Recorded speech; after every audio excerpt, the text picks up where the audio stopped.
With summer in full swing, it's the perfect time to take advantage of the fair weather days and go for a hike. But what you may not realize is that the trails you hike on and enjoy have to be maintained.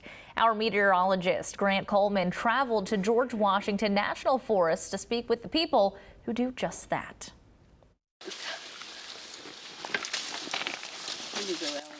From small vines to large trees on the trail, Lynn Cameron and the Potomac Appalachian Club spend their downtime clearing and maintaining 100 miles of trail in the Shenandoah Valley. She and her husband Malcolm, along with other members from the organization, will go out to these trails to ensure they're safe and enjoyable for hikers, often using tools that you may not encounter on a regular basis. A lot of the blowdowns we deal with may be 3, 4, or 5 miles back from a trailhead. So you've got to carry all your tools to the work site and then carry them back. And it's much easier to carry a saw like this than it is a chainsaw. With over 5,000 hours of work in the last 2 years and 43 trail maintainers in the area, it's easy to see the love and care put into this organization. Even JMU students like Ada Reed have found a passion in it as well. From Lynn and Malcolm, I learned so much about these trails that I get to enjoy all the time. And so now I get to kind of identify that work too. So I have a whole new appreciation when I go out in the woods and I'm like, someone probably took 6 hours out of their day and they cut down or moved this huge rock. And so I feel way more connected. Cameron says they're always looking for eager individuals who want to join in on the effort. It may seem like hard work, but she truly enjoys it. You get to enjoy the forest itself while you're working.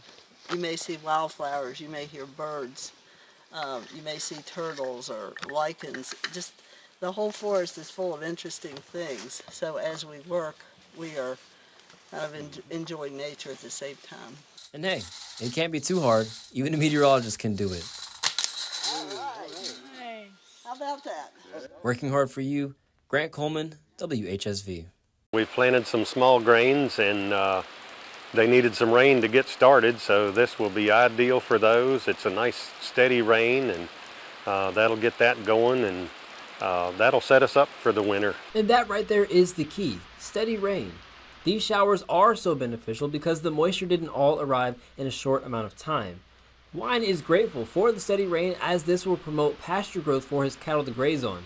Without that growth, he'd have to make some adjustments. We would have to be putting more feed into them in order to keep them putting on the same amount of weight as they would if there was plenty of grass and they were eating it on their own. Being able to have that grazing season extended helps Wine's operation immensely. That feed that he would have had to use had we stayed dry can be used when it's actually needed later on for emergencies. With relief raining down from above, Wine, like other farmers, has a better outlook on the winter ahead. Well, this makes me feel a lot better with it raining like this now. And hopefully we'll get a little bit of snow or something through the winter too. And if we can keep some moisture coming just to keep the groundwater up, it's looking more promising that way anyhow. Working hard for you, Grant Coleman, WHSV. Meanwhile, just on the other side of the corn, a crop that actually benefits from this late surge of rain, soybeans. If you look down inside of this plant here, they're clean to the ground there. So wide open there. Gerald Gokinar can already tell a difference in the beans from just a few days of solid rainfall. The yield still is going to be, sacrificed a little bit to this point than what it should have been. But it'll definitely, if we wouldn't have got this rain, we would have been really bad. It definitely helped fill everything out and stuff and finish growing it.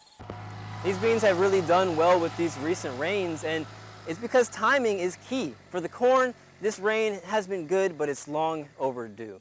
For the beans, this is perfect timing as they harvest in about a month and a half, and all 22 acres are starting to fill out just like they should. Bluestone Vineyard in Bridgewater has been planting vines since 2008, so that means they've weathered a lot of storms. But did you know that excessive rain isn't great for vineyards? In fact, it's quite the opposite. The juice of the grape is thicker, it is more intense, it is sweeter when there is less rain. The water coming up the roots will make it more watery, and so we'd like it to be drier. Even though Hartman may prefer the drier conditions for the vineyard, when there is heavy rain in the forecast, they just have to roll with how the grapes respond to it. We'll watch the grapes, and if there is a change in the juice or a change in the fruit itself, we may change our harvest schedule. Hartman also adds that the rolling hills of the Shenandoah Valley provide the perfect topography for growing grapes, and that's for a couple of reasons. The first reason being, during the cold winter months, those grapes need to have that cold air drain off and down the hill to keep frost from building up. Second reason is also quite simple. Grapes really enjoy drier conditions, and when you've got a lot of rain in the forecast like we do, that rain has to go somewhere. And in the case of a vineyard, that rain rolls right on down the hill and out of the vineyard, keeping the grapes drier and maintaining that sweet flavor. Well, the onset of the drought has been a major impact for all farmers, but the timing in mid-June was about as worse as it could get for one crop. And meteorologist Grant Coleman spoke with one pumpkin farmer to understand how this will affect his harvest. We start planting in June, and what a drought affects at planting time is, one, you don't have enough moisture. We have seen that the last 2 years, enough moisture for the planter to penetrate the ground to even plant the seed. For pumpkin farmer Mike Myers, the onset of the extreme heat and drought was right at the time to plant pumpkins. It was the worst case, and many didn't want to lose another year of crops. It's really critical to get some rainfall, at least a ½ inch, after you plant the seeds in the ground to get them to germinate to start coming up the process. The rain from Tropical Storm Debbie may have saved the crop, but it was still just a little too late for the season. The germination period is crucial to the final fruit that's produced by the plant. And the plants will produce a fruit even on a shorter time like that, but the fruit will be smaller. In theory, it'll be half size. Now take a look at this. The difference between a pumpkin patch that's used natural rainfall for its moisture and one that uses 10 gallons a minute of drip line irrigation from a residential well. Now, Myers says this is still not quite enough moisture to get that full size for the pumpkins that he's looking for, but it helps. Either way, just like every farmer in the area, for Myers, every rain is good rain. The popular Storybook Trail in Massanutten is currently closed to the public and has been for some time after it was damaged by wildfires earlier this year. Our meteorologist Grant Coleman spoke with the district ranger in charge of the restoration today. He's trying to find out if the trail will reopen to the public anytime soon. I'm here at Storybook Trail on Massanutten Mountain, and as you can see, the trail is closed off. And it's been closed off because of the damage sustained to the bridge at the end of the trail from the March wildfires. Now, I had a chance to speak with District Ranger Greg Slezak to get some updates on the progress of the maintenance on the trail and why it's taken so long. The reason it's taken a while for us to get this trail back reopened is really this cost associated to rebuild it. So the estimated cost for the structure is going to be over $1 million. While most people in the area are begging for rain, the camels aren't big fans. If they have wet conditions for too long a period of time, then we get concerned about different things with their health. Bollinger says that even though the camels enjoy the little to no rainfall we've had, it isn't really doing well for the hay production. He needs that grass to grow with the rain, and unfortunately when the grass doesn't grow like it needs to, they have to dip into the reserves for hay, and they have less for the winter. Working hard for you, Grant Coleman, WHSV. Hay has been a sought-after commodity this summer, especially with our extremely dry start. I spoke with auctioneer and hay expert Tom Weaver to learn how our recent deluge has impacted hay production. Here we go, file the bill, $50. $50 bill, 1, a bit of 40. Tom Weaver has been auctioning hay for over 30 years, and his auctions attract people from far and wide. This year, however, has been a bit different. This year, we're a little short of hay. We had a very dry summer. August, dry. First part of September, dry. Hay didn't hardly grow. And then we got rain. With hay season lasting from May 1st to around November 1st, this rainfall felt like a buzzer beater for farmers around the area. But with the late arrival came a new issue. There's still probably one cutting of hay left. This rain should really help that, but it's going to make us short in demand, which in turn of short in demand, that brings the price of hay up. Weaver remarks that most farmers average around 4 cuttings of hay per year, but with the dry summer months, many are only on their 3rd cut. A lot of people cut their first cutting late because it wasn't there, so they got first and second cut together. Still, half to 3/4 the crop of our normal season. Everyone is feeling the hay shortage this season.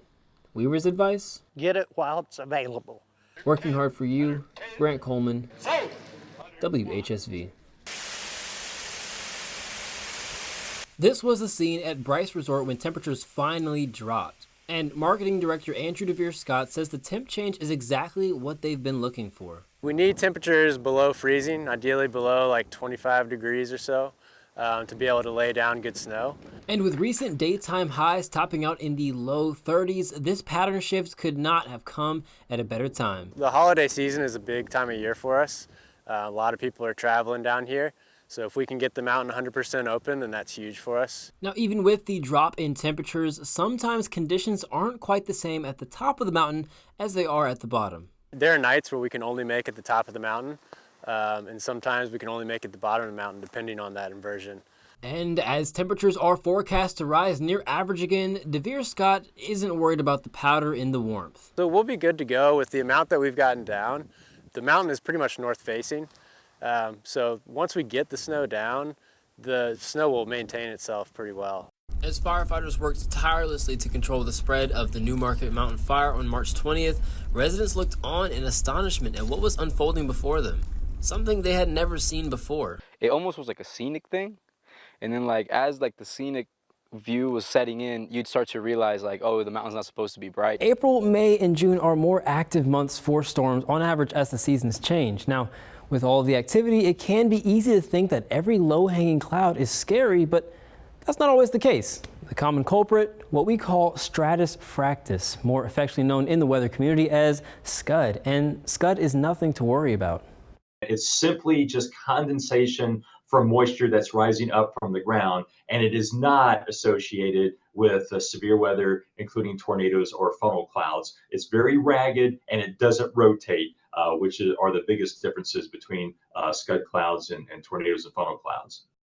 Take a look at this time lapse taken Tuesday this week with storms that move through. You can see the rising motion of the scud, but there's no rotation with it. The movement is what's key with these clouds. Now, the difference can be seen here in Peter Forrester's video from a couple of years ago. You can actually see the rotation of these clouds, and that's usually what will give you that rotation with a tornado inbound. Now, the common misconception that can lead to false reports of tornadic activity to the National Weather Service is just that. So the rule of thumb is if it doesn't spin, don't turn it in.